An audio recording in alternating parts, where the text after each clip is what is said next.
tell me why British food is so stereotyped as bad food when this is what I call a peak delicacy.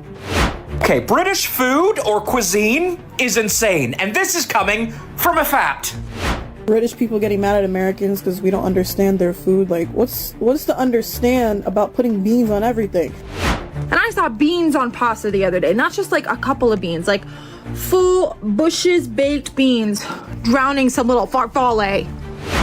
Bean soup, bean salad, beans, bean casserole. I don't mean to be controversial, but I think British food has got to be some of the worst food in the world. Yeah, we're talking about the same folks who colonized half the globe looking for flavor and then came home and said, boil it. British food is horrible. It is awful. Let's be honest for a second.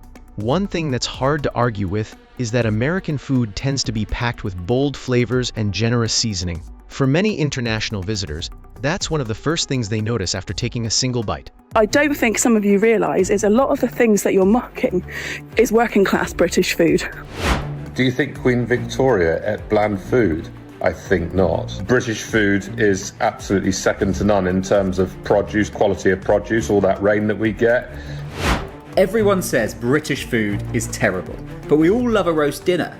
So why does our cuisine have such a bad reputation? Welcome back. Let me ask you something. Why has British food become the punchline of so many jokes around the world? From beans on toast and simple sandwiches to overcooked vegetables, it's often described as plain or uninspiring.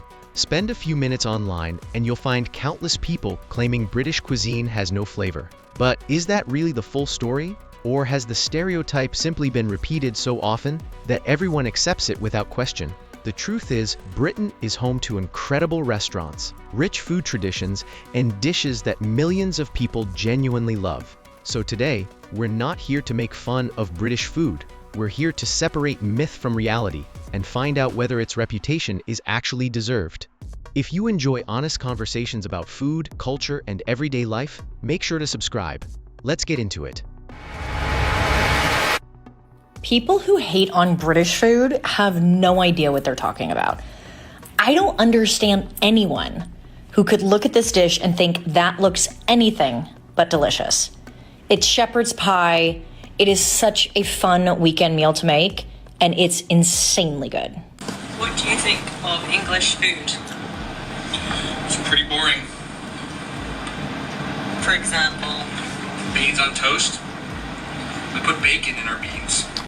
Look, my friend, you are trying to get a rise out of me, huh? Well, it worked. Shame on you. Anybody with half a brain cell can add bacon to beans. It takes a real strong motherfucker to add cheese, though. And every time they bring up the British food, it's always the beans on toast, the most basic of comfort foods. Like, come on, find something different to bash.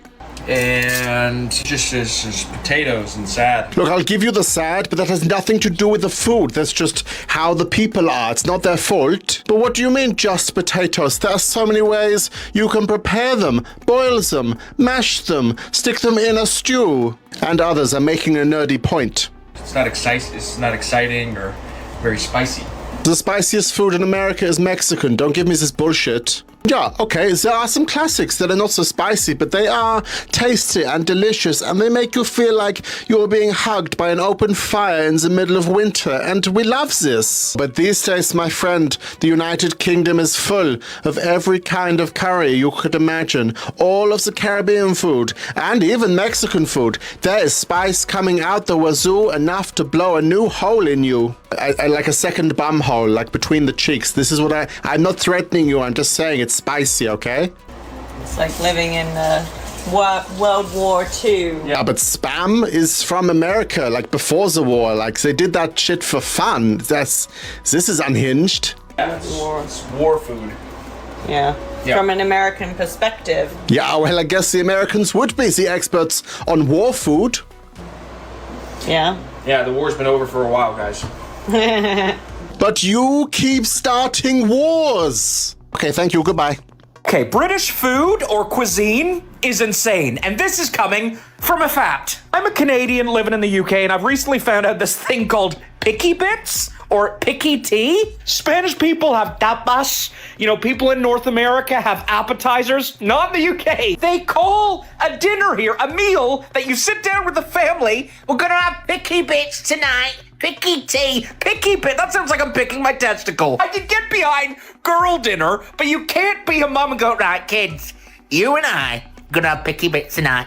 On the plate, it's gonna be a cracker, a cigarette, and a bit of lint. Don't forget the chicken dippers. I had picky dinner, picky tea once at a colleague's house. Never talked to him again. Almost reported him to the police. There was a piece of cheese on the plate that was from 1974. A dinosaur chicken nugget. This man was in his 40s. One bit of pita bread to split between 6 of us, and then a tiny, cheese and onion bag of crisps that you get when you're getting a meal deal. Come to think of it, I think this man was homeless. This is common in the country. I hear a lot of people, ooh, a bit of picky tea. Love a bit of picky tea, me, yeah. Let's just go into the freezers, shit that we haven't cooked in about a decade, and just scrape it off the side and throw it in the oven. Worst part is, I love it. I'm gonna make picky bits tonight. Ooh. Right, hello, I'm Inzang. I'm Korean living in the UK countryside, and this is Sunday's little journal.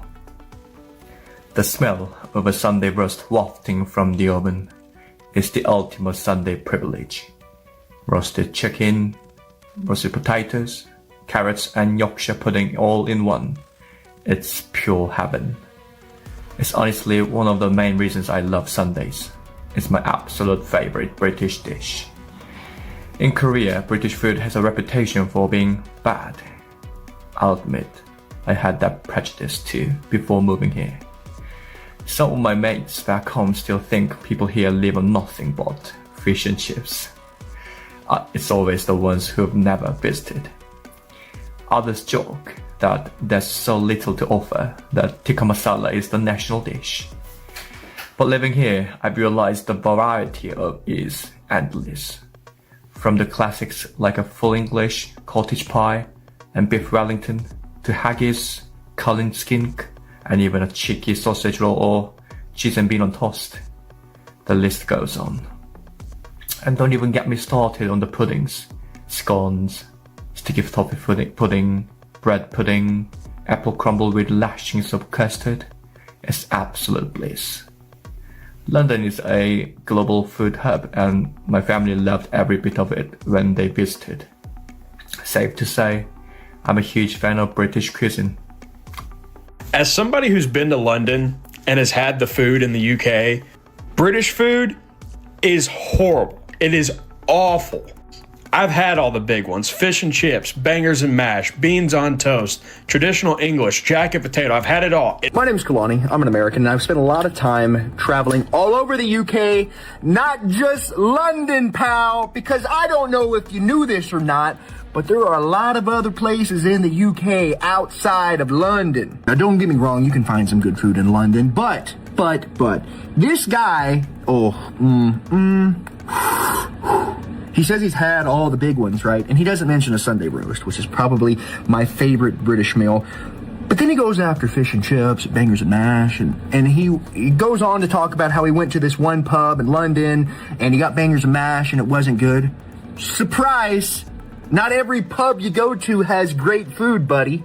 I have spent months in the UK. I've had hundreds of meals at this point. Look at me, right? I know my food, okay?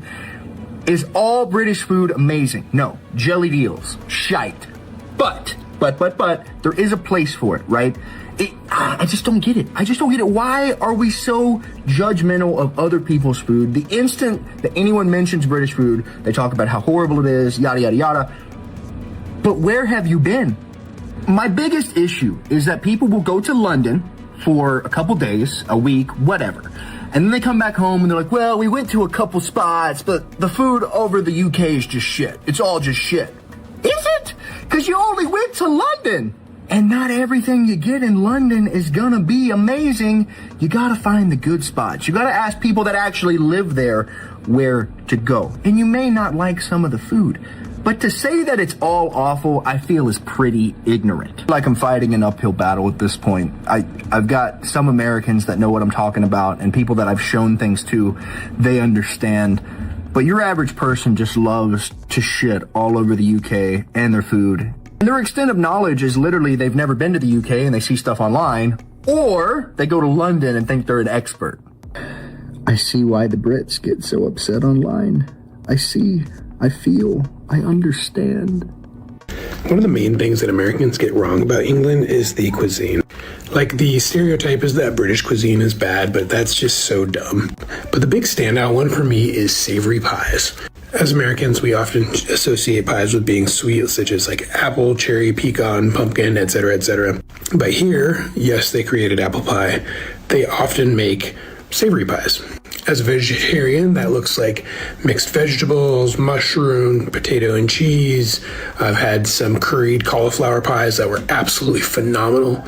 And if you eat meat, the list is significantly longer. So when you visit England and the UK, try a savory pie. Just do yourself a favor, try a savory pie. The handheld version of these are called pasties. Do that as well. All over my For You page, I keep seeing this whole like British people getting mad at Americans because we don't understand their food. Like, what's to understand about putting beans on everything? I like beans as much as anyone, but on everything is just seems overkill, if I'm being honest. Like, and then you have the tuna on top of that. That's where you lost me. And then you have the cold cheese. Like, I saw what you guys put Keith through when he went to the UK. Like, you guys was putting him through it. And then you have that stale ass bread with the beans, and I'm like, poor Keith. Like, he thought he was back in the Great Depression again. Like, that was hard to watch. Like, you guys are eating like it's the war again. It's not the fucking 40s, whatever. We're in the 21st century now. Like, come on now, get with the times. I don't know. I would never understand this whole beans obsession. And then it's like, you guys don't like seasoning on top of all that. Like, I'm concerned for you guys. Oh, mate, you fancy a bite? What you want? Bean soup, bean salad, beans, bean casserole, bean spinach, bean pasta, bean pizza, bean sausage. Did I say bean soup? Beans and chicken, chicken waffles and beans, eggs and beans. Should we get some beans? Beans. Actually, now I get why the Brits are so defensive about their food, because their frame of reference is other European countries. And I just saw meat jelly from Poland. Oh my gosh. It jiggles. There's like an egg in there. Just an egg. Scrambled. Oh my god. Hi guys, What in the fucking 50 Shades of Grey is going on now? Today I have a full... Jesus Christ, you could feed the whole population of Merthyr Tydfil with that bloody dish. Have a full English dinner. An English breakfast, for God's sake! Got a side of beans. Side? It looks like a fucking cauldron full of beans. And some eggs. Eggs actually look alright, that's the worst bit. Some Cumberland sausages. Can they be Cumberland sausages when they're bloody straight? And a little bit of toast. Little bit of toast? There's half a Warburton's fucking loaf on that plate. Oh, look one. Run for your fucking life! What are you doing? For your mouth, for fuck's sake! Best sauce in the world. A la cream. Oh, for fuck! Stop, for fuck's sake! Jesus Christ, look at the state of the plate. It looks like Mr. Whippy's taking a shit all over it. 2 minutes? Try 2 fucking hours. Look at the size of it. What, Candy? What have you seen? I've seen an alien in my garden. What's the fucking right? Get it fucking shit off now! I don't mean to be controversial, but I think British food has got to be some of the worst food in the world. I don't know. Name one worse. Everyone says British food is terrible, but we all love a roast dinner. So why does our cuisine have such a bad reputation? Because Victorian writers turned on it deliberately and convinced an entire country their food was wrong. During the Industrial Revolution, there was a real chance of being poisoned by your grocer. City dwellers had started buying food rather than making it, so they couldn't see where it came from. Producers put chalk in the bread, copper in the pickles, and mixed sawdust into the tea. That crisis gave influential Victorian writers the environment they needed to change the rules of good food and reshape the meals you eat today. They weren't too fussed about how food tasted. Instead, they measured it against virtues like efficiency, cleanliness, and economy. The problem was, traditional British food failed every test. Roast beef was inefficient because it took time and fuel, custard was unclean because it went off easily, and pies were wasteful because they used a lot of ingredients. But how do you get your message out? You sneak a manifesto into every kitchen. The reformers needed to influence amateur cooks, and the one thing they all read was cookbooks. Famous titles like Mrs. Beeton's would start with long explanations of why English food was morally deficient. Publishers loved it. Tell readers their own recipes aren't good enough, and they will buy whatever you're selling. The problem is, we never stopped believing them. We eat meal deals because they're efficient, Huel because it's economical, clean eating because it's clean. Meanwhile, traditional, indulgent British comfort food still carries that Victorian badge of shame. We let the world mock our cuisine because we were taught to be embarrassed by it. And also that long-dead publishers could sell cookbooks. I'll never understand how Americans can come at us in the UK for our food, right? Look at some of these. Excuse me? Olive loaf. Looks like fucking Mr. Blobby's just been cut up into slices. Are you joking? Now this one pisses me off. Cheese in a... Are you joking? Cheese in a can? Guaranteed about 10,000 million chemicals that have nothing to do with cheese. Jello salad. Abso-flipping-lutely not. Looks like the alien from the film Alien has just took a shit on your plate or laid an egg. No. This one pisses me off. Biscuits and gravy. For a start, a biscuit is a biscuit, yeah? That's a fucking scone, bruv. That's a scone with someone's just spewed up all over your dinner. That is no gravy, yeah? That is no gravy. You don't know what fucking gravy is, sausage. Biscuits? No, it's a scone and sick. Put it that way. If you want me to do more videos like this, remember to like and share and drop me a follow. Let's go. Every single day, I go on this app and I scroll and I see a bunch of Americans talking about how disgusting British food is. As Americans, I'm not British. I've never been to anywhere in Great Britain, but I was raised eating a lot of British food. It's good. It has vegetables. Is that the issue? Shepherd's pie, cottage pie, bread and butter pudding, delicious. Sticky date pudding. I see Americans in Vegas lining up to try Gordon Ramsay's beef Wellington. That's British food. I'm not angry about it. I just think it's so ironic that British food just has vegetables, guys.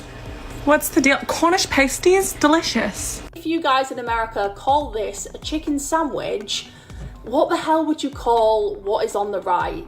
So that sandwich on the right goes by different names all around the world in every ethnic group and every culture. But here in America, in the US of A, we call that poverty. You can find that particular piece of dish at a restaurant called Rock Bottom, which is located on the corner of I'm Broken at Wits End. That's the type of restaurant that you bring yourself but leave your taste buds at home because what's on the menu? Desperation. It's not a particular piece of restaurant where you go willingly. You get dragged there by a series of unfortunate events, Count Olaf. There was a time in world history where everybody in the world ate that sandwich, but then someone invented deliciousness. Some old man discovered 11 herbs and spices, and we all collectively realized we could do better as a civilization. There's a reason why America has an obesity problem, because we eat for pleasure here. I don't know how it is for UK, but in America, we enjoy eating, and we don't suffer unless we have to. Have y'all seen what British people have been posting recently? Look at this crap right here. Cheesy chips at South, 5 quid a bit? They paid $6.75 US for this. Oh Lord. They call this a double cheeseburger. Where's the other patty? Also, what do British people have against melted cheese? Look at that. Cheesy chips from Gloucester City. You just slap cheese on there, mother. Not one bit was ever melted. You telling me they almost paid $9 US for some soggy ass fries and 2 slaps of cheese on that? Like, you've got to be kidding me. Like, look at this, cheesy chips with a bread cake. What is a bread cake? Not to mention their salt distribution suck ass. Here's another one. Chips, cheese, and sausage? what? Like straight out the can? You're not gonna grill it up or something? Not warm it up? No? Again, with the beans. Like, let me show y'all what we do here in Cali. Look at these, man. Carne asada fries, man. That's how we do in here. You can't go wrong with some cheesy bacony fries or some chili cheese fries with jalapenos and sour cream. And if you're from San Diego and go to Petco Park, go get the tri-tip fries. Here's an interesting perspective from a Brit who spent years living in the United States. He believes the debate over British and American food misses an important point. Americans are known for bold flavors and generous seasoning, often relying on spice blends and flavor enhancers in almost every meal. In Britain, many traditional recipes start with fresh ingredients like onions, carrots, celery, and herbs, letting those natural flavors build over time instead of depending on powders or pre-mixed seasonings. Of course, processed foods exist on both sides of the Atlantic, but he says one of the biggest differences he noticed was just how much salt, sweetness, and artificial flavor appeared in everyday American meals. After a while, he actually found himself craving simpler, fresher cooking. His view is that many of these food debates come down to what people grow up eating. When your palate is shaped by completely different ingredients and traditions, it's no surprise that each country ends up judging the other through its own expectations. I'm gonna try to look at some British foods without making this face. Okay, let's try. This is something that is not really British, it's from Scotland. It's called pizza crunch. And it's when they deep fried a piece of pizza. And you can put something on it called brown sauce. Oh, no, I did the face. This is what is called a Chinese takeaway. Let's plate up for Chinese. And what you're gonna need is these weird little brown plain noodles and curry sauce and wet fries. Did it. I get sad sometimes because Americans will never understand this euphoric feeling. What do you mean, vomiting onto their food?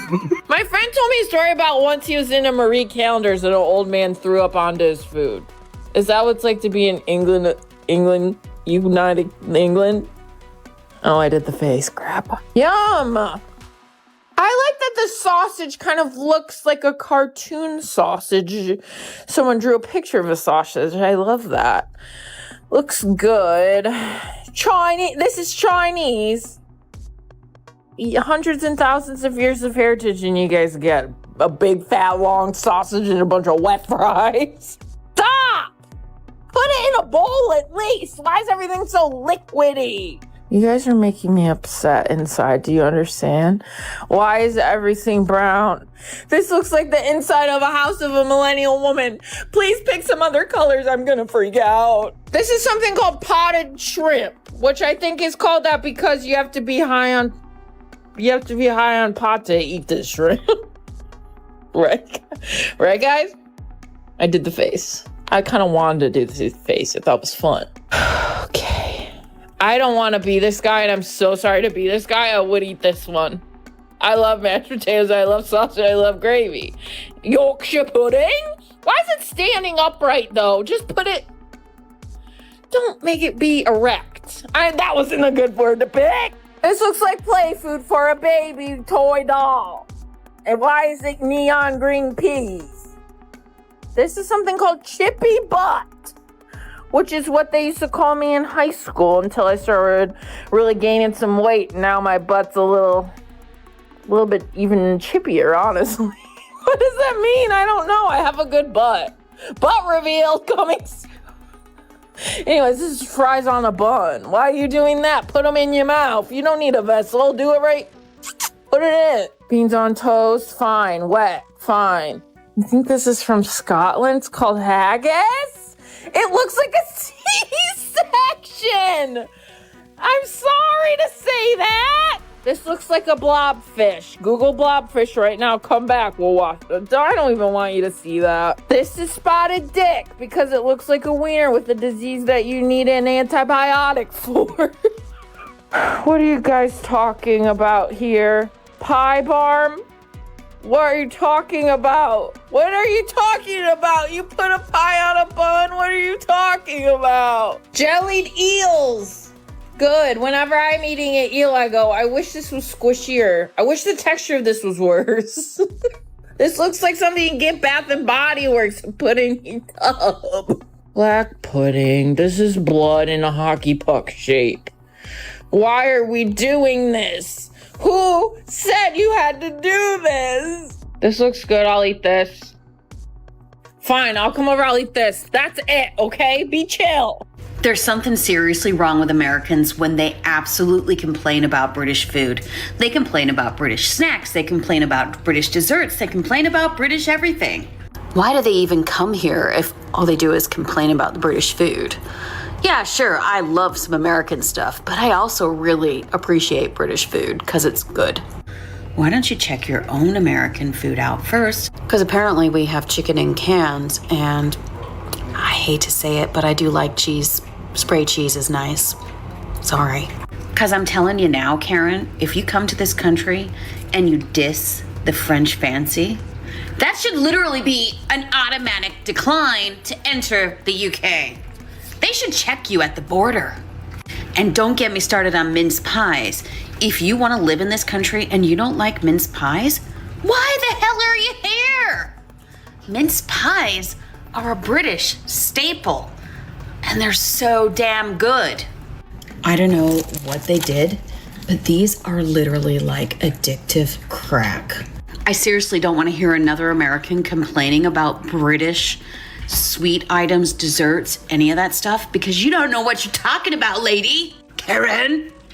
I will accept mocking British food to an extent, okay? I think if someone's palate, if herbs are too spicy for you, that's worth mocking, okay? And I think some of the jokes that people have related to food and British food are actually really funny.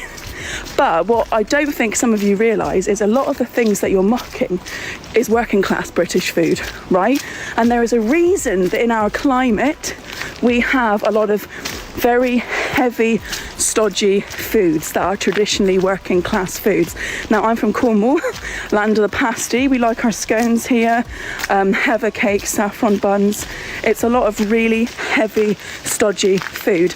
And that's because traditionally all the jobs here were miners, farmers, you know, really heavy manual labour. So there's a reason why a lot of our foods seem very beige and carby and boring and heavy and stodgy, because they're working class foods. They're foods eaten by people who are going down the mines, who are farming all fucking day, who are working in factories, who needed that sort of food in our climate, right? With our ingredients, with our geography, whatever. So I think when you compare British food to a lot of other cuisines, it does come across as pretty boring, very beige, very carby, but there's a reason for it, right? And like I said, I find some of the food jokes hilarious. I'll accept them to an extent because some of them are pretty funny. But this morning, there was a whole thread that I saw disparaging the chip butty, and I'm sorry, no, I won't have that. Look, it's fucking raining right now. This is what I mean about our climate.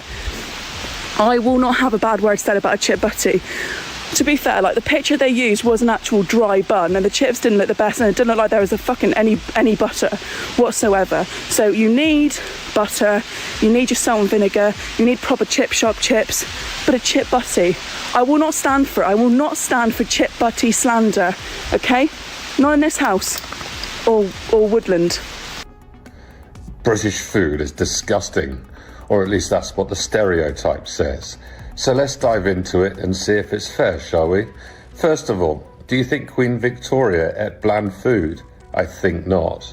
So why are we stereotyped for having really bland food? Well, it all goes back to the Second World War and rationing, because our merchant ships were getting destroyed, the Nazis were cutting off our supply routes, we had to be rationed. So we were lucky to have things like, we'd be rationed for butter, sugar. So people were eating very, very bland food. They had to make do. That was my grandparents' generation. And of course they got used to it, and then they continued those habits later on throughout their life. For example, my grandmother, if you put a spaghetti bolognese in front of her, she'd say, "What's this foreign muck?"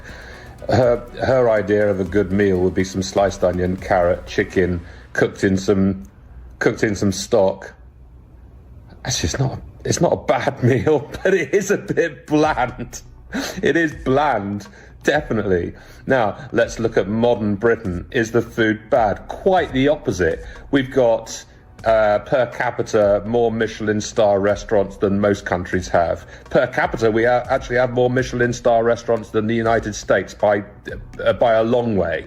Look at the TV chefs, for example, that we have.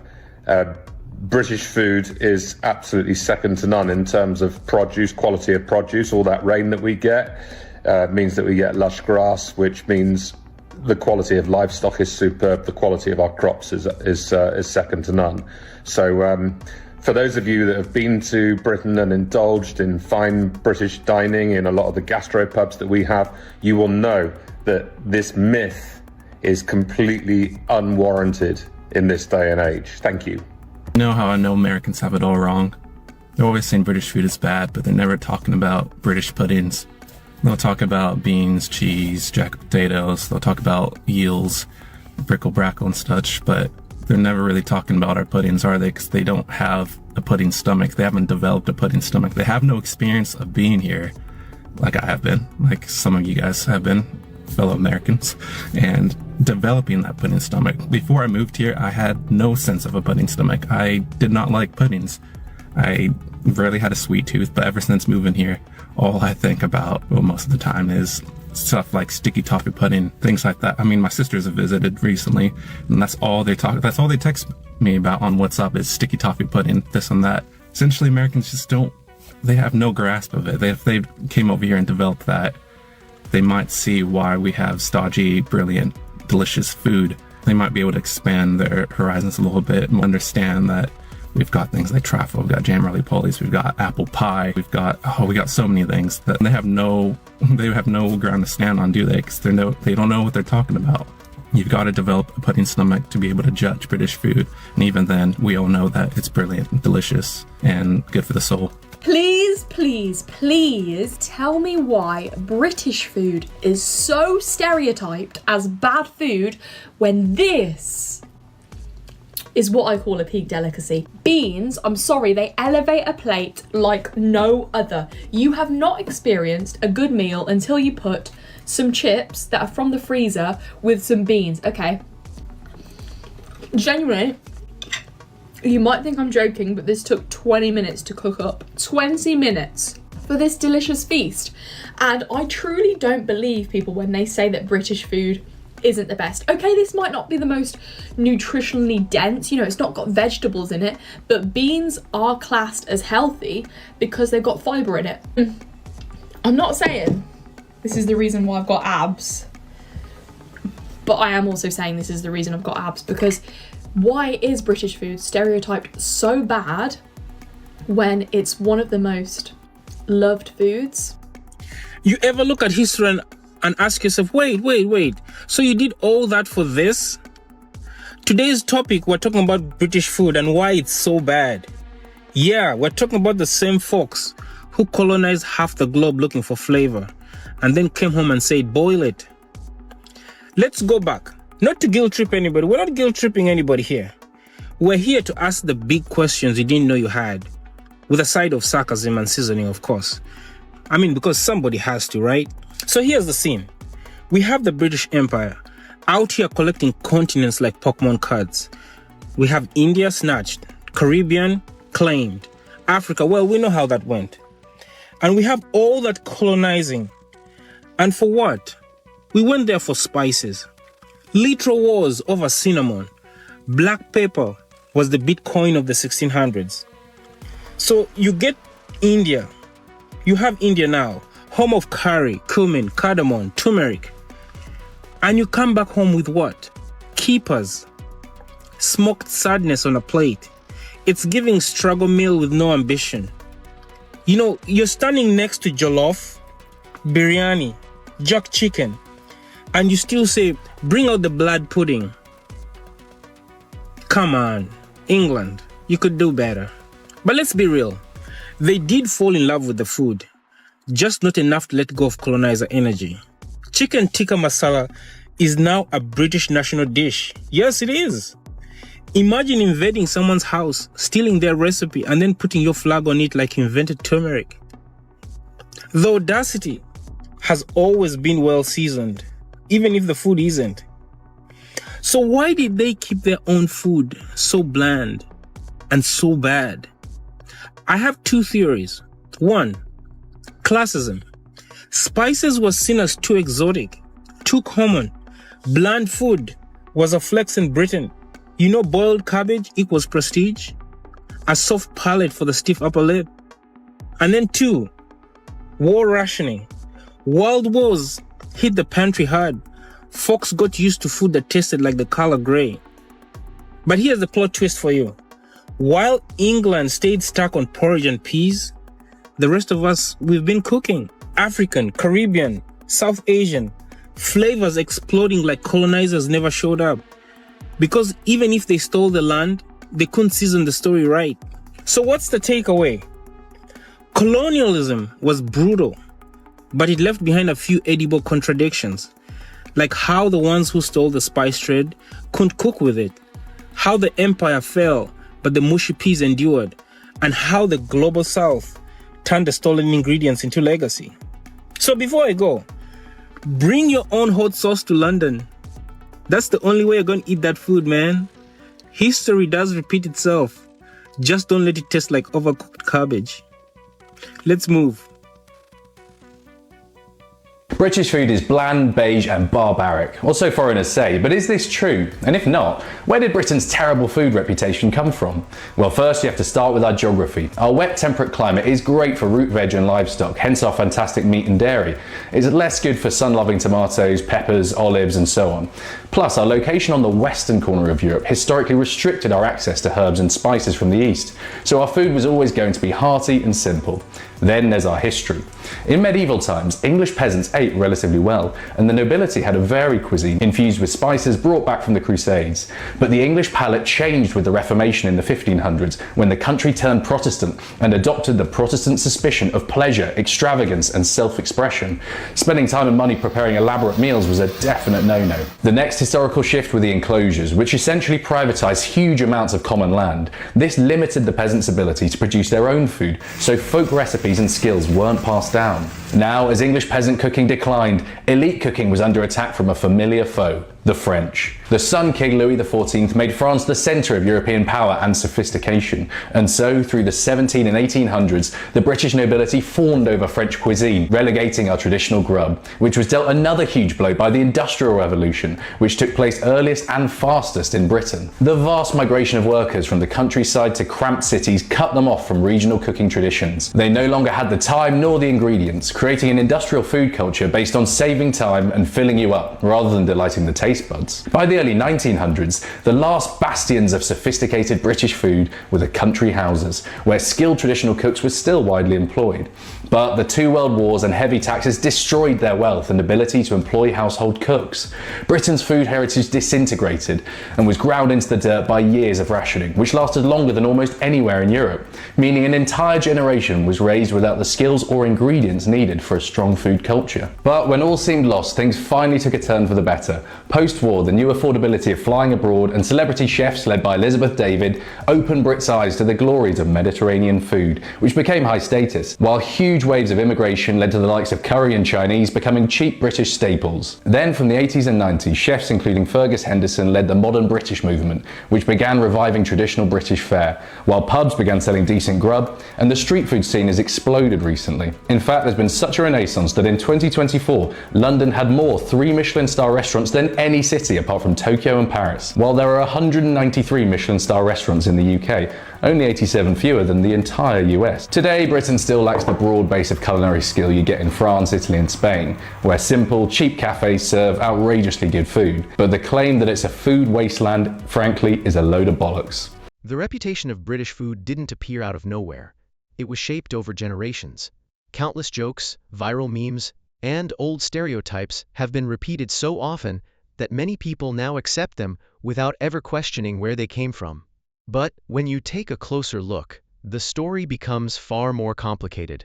It's true that many traditional British dishes are simple, relying on straightforward ingredients rather than bold spices or elaborate presentation. Yet those recipes were born from history, shaped by rationing, limited resources, and a time when food was meant to be practical before anything else. Those traditions naturally became part of the country's identity. But Britain today is a very different place. Its cities are filled with influences from every corner of the world, creating one of the most diverse food scenes anywhere. The challenge is that global perceptions haven't evolved at the same pace. Many people still picture the same outdated meals while overlooking everything modern Britain has become. Maybe the real question isn't whether British food deserves its reputation, but why that reputation has lasted for so long. Once an idea becomes part of popular culture, changing it is never easy.